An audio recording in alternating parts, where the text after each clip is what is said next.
E a Comissão de Constituição, Justiça e Cidadania da Câmara dos Deputados aprovou no início do mês de novembro uma proposta que prevê a participação do Ministério Público desde o início nos acordos de leniência celebrados por órgãos públicos com empresas responsáveis pela prática de atos ilícitos, a fim de atenuar sanções administrativas. Sobre o assunto, nós vamos conversar com o Dr. Fábio Medina Osório, ele que é advogado, presidente do Instituto Internacional de Estudos de Direito do Estado, mestre em Direito Público pela Universidade Federal do Rio Grande do Sul e doutor em Direito Administrativo pela Universidade de Madrid. Olá, doutor Fábio, eu quero agradecer mais uma vez a sua participação aqui. Obrigada por atender a Rádio Justiça. A satisfação é minha. Esse tipo de acordo, doutor Fábio, que nós falávamos aqui já na abertura da nossa entrevista, ele é previsto na lei anticorrupção. Perfeito. Exatamente. E me parece que é importante que haja transparência e participação do Ministério Público nesses acordos envolvendo ações de improbidade, acordos de leniência, assim como na esfera criminal ocorre com as delações premiadas, na medida em que o Ministério Público é um protagonista essencial na titularidade do direito punitivo. E, portanto, para que haja qualquer espécie de acordo nessa seara, sem dúvida alguma, o Ministério Público, cabe a essa instituição avaliar se as informações prestadas por aquele que colabora com as instituições republicanas são ou não imprescindíveis às investigações, de modo que não é possível que as autoridades administrativas deliberem solitariamente sobre este tema, ainda mais porque os acordos nas esferas administrativas tendem a gerar repercussões nas instâncias judiciais, e há uma tendência de uma intersecção entre as instâncias administrativas e judiciais. Por outro lado, há necessidade de uma agenda de segurança jurídica para o país e, portanto, ao mesmo tempo, é natural que haja uma expectativa das pessoas jurídicas no sentido de que, havendo colaboração com as instituições fiscalizadoras, o acordo tenha a perspectiva de criar a estabilização das relações jurídicas objeto desses acordos. Para que a gente entre um pouquinho no assunto, doutor Fábio, vamos falar um pouquinho sobre esses acordos de leniência, a forma como eles ocorrem. Existe alguns critérios que são específicos para esse tipo de acordo? Hoje os acordos de leniência que são tratados na lei anticorrupção, eles contemplam exclusivamente as pessoas jurídicas, né, que se apresentam na instância administrativa.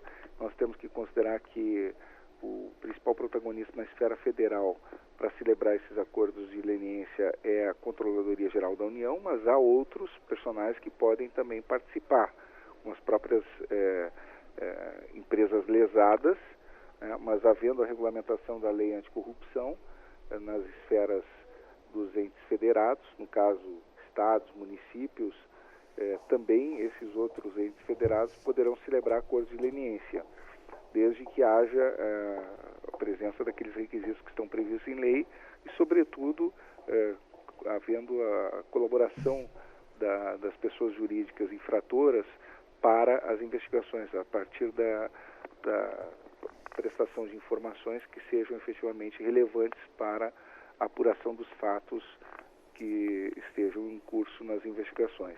De modo que o acordo de leniência ele vai mitigar as sanções previstas na lei anticorrupção. E isso tende a gerar uma repercussão também no âmbito das sanções, chamadas sanções judiciais, por exemplo, afastando a inidoneidade, mitigando multas. Quer dizer, portanto, essa intersecção entre a esfera administrativa e a esfera judicial é algo inevitável. Por outro lado, as ações de improbidade administrativa têm uma autonomia frente às ações administrativas em estrito sensu, porque o acordo de leniência ele é celebrado, de acordo com a previsão da lei anticorrupção, ele é celebrado no âmbito do processo administrativo sancionador. Ele é celebrado entre a autoridade administrativa e a pessoa jurídica apontada como infratora. Então, não havia previsão de participação expressa do Ministério Público. seria um acordo celebrado entre a autoridade administrativa e, no caso, a pessoa jurídica, apontada como infratora, também sem prever qualquer espécie de benefício a pessoas físicas e sem extensão de efeitos na esfera criminal ou na esfera das ações de improbidade administrativa. Então, na verdade, com o ingresso do Ministério Público, as medidas elas podem se tornar, de alguma forma, mais rigorosas nesse combate à corrupção. Elas são medidas que se tornam mais eficazes, eu diria assim. Por quê? Porque você tem uma visão do todo. O Ministério Público ele tende a ter uma visão, digamos assim, macro do sistema, né? Ele está atuando na esfera criminal, ele está atuando na esfera da improbidade administrativa e ele precisa também olhar necessariamente a instância administrativa estrito sensu. Embora ele não seja uma autoridade administrativa, é inviável aceitar que a autoridade administrativa atue de modo a esvaziar as atribuições do Ministério Público na instância judicial, ou na instância da tutela da probidade administrativa, ou na esfera criminal. Até porque essa autoridade administrativa não tem mesmo nível de independência do Ministério Público. É certo que nós temos em vários estados da Federação autoridades administrativas com alto padrão técnico, ou mesmo autoridades que são hoje oriundas do Ministério Público, como acontece hoje no estado do Espírito Santo, e que tem lá um brilhante técnico oriundo do Ministério Público que comanda a Secretaria do Controle da Transparência. Mas nós não podemos nos basear em situações casuísticas para ter uma modelagem teórica geral de autoridades administrativas. Hoje no Brasil nós não temos autoridades administrativas independentes, uma modelagem normativa no modelo de agências independentes. Então, no caso, o Ministério Público é uma instituição que tem garantias constitucionais de inamovibilidade, de independência, de unidade de atuação e por isso, obviamente, ele tendo o controle das investigações, ele pode dizer se a colaboração de uma pessoa jurídica é real ou é um acordo espúrio, ou é uma ilusão, ou aquilo ali é digamos assim, uma situação que não condiz com a realidade. Então, essa entrada do Ministério Público no circuito para dizer efetivamente se aquele acordo deve ser ou não validado, eu entendo que é muito salutar. Portanto, esse projeto, a priori, é um projeto que tem um caráter republicano e muito, muito produtivo para a sociedade brasileira, para os interesses difusos que estão abrigados aí na tutela da probidade empresarial como um todo. A lei anticorrupção, doutor Fábio, ela tem ainda alguns pontos que precisam ser regulamentados?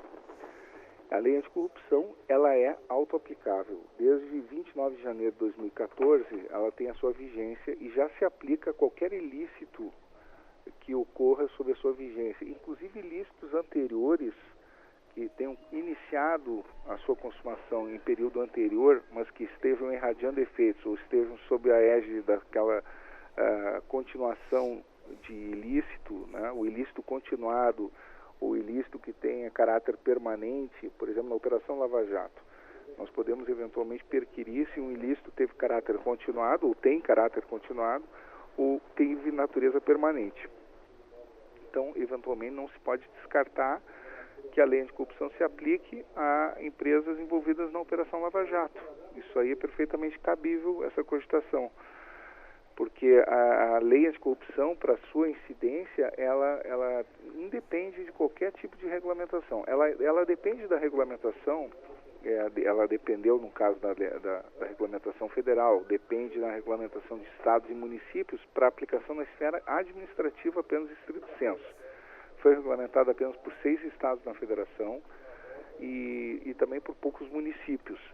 Mas a sua aplicação na esfera judicial, com todas as sanções, inclusive aquelas sanções que eram previstas apenas na instância administrativa, elas podem ser transplantadas para a esfera judicial e podem ser aplicadas via ação civil pública. Todas as sanções, inclusive a dissolução compulsória da pessoa jurídica. Então, todas essas sanções hoje já são auto-aplicáveis, perfeitamente auto-aplicáveis. No caso, a lei anticorrupção, ela está em plena vigência. Portanto, ela revoluciona os paradigmas hoje no Brasil de incidência, de responsabilidade, porque ela impõe o modelo de responsabilidade objetiva das pessoas jurídicas por atos de terceiros. Aquelas pessoas jurídicas que não estiverem com as suas organizações internas dotadas do chamado compliance efetivo, que é um conjunto de mecanismos de proteção à sua integridade institucional, um compliance officer independente, robusto, com capacidade operacional para investigação privada de ilícitos, para cooperação com autoridades, para prevenção de problemas, para gerenciamento de um canal de denúncias, enfim, para abrigar todas aquelas exigências que estão previstas na Lei 12.846 de 2013, ela vai responder objetivamente pelos ilícitos dos seus servidores, dos seus colaboradores, dos seus representantes, etc., podendo sofrer multas de até 20% sobre o seu faturamento bruto anual e todas as demais sanções que estão previstas na Lei Anticorrupção.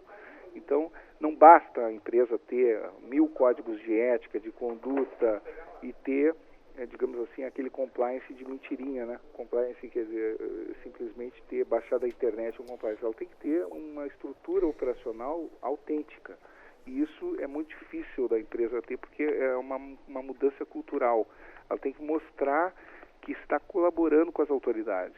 Então, não adianta ela simplesmente fazer de conta que tem esse instrumental todo, se ela não mostrar que tem efetividade nessas ferramentas. E isso é uma transformação que requer um compromisso real dos altos dirigentes das empresas dentro desses novos paradigmas de sustentabilidade ética. Já encaminhando para o final da nossa entrevista, doutor Fábio, a exemplo da Operação Lava Jato que o senhor mencionava, e levando em conta a legislação que nós temos, portanto, em vigor aqui no país, a lei anticorrupção, ela difere na hora de responsabilizar, por exemplo, aquele que promove a corrupção e aquele que assume determinada conduta e aparece como corrupto?